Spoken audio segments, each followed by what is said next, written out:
Eischeid, Pioneer Field Agronomist for West Central Iowa, and we had a lot of questions about whether we should or should not spray fungicide this year. So to answer that question, we really look at the disease triangle. The first piece of that triangle is the host. Corn or soybeans, obviously we have them out there. The second piece is that pathogen.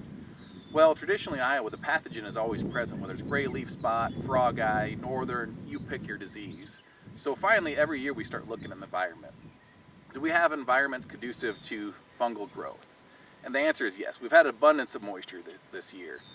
So then we start looking, our disease triangle's filled, so we start looking at the timing of fungicide itself, which is always key in our response. So with corn, we always want to shoot at VT or tassel to R1.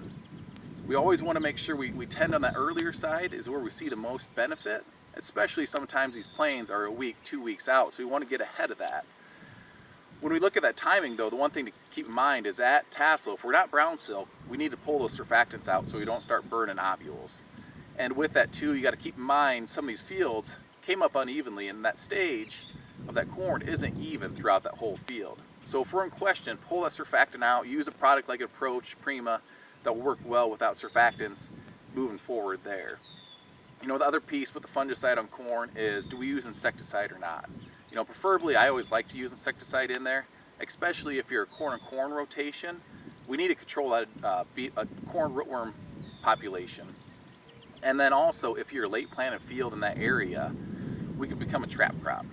So those beetles will actually migrate to those late planted fields because they have clean, green silks that they're going to eat, where everything else is brown silked. So we can actually have artificial higher populations in those fields because they'll move there. So we need to make sure we control those fields also with insecticide. Then we start looking at soybeans. Soybeans have been some of the most consistent responses we've seen to fungicide year after year. And with soybeans, the key is always timing again, just like corn. We want to shoot late R2 to R3. So when is R3 timing in soybeans? It's really when there is a 3/16 inch pod in one of the top 4 nodes. That's when we want to start pulling that trigger on fungicide and soybeans.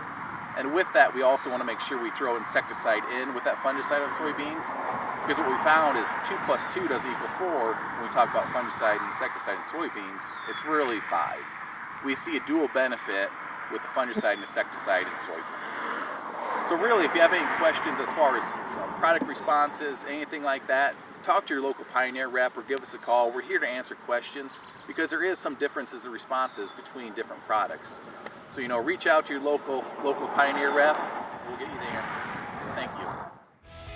That concludes this Pioneer Growing Point Agronomy video podcast. Visit our page on pioneer.com and follow us on Twitter and Facebook for more agronomy insights.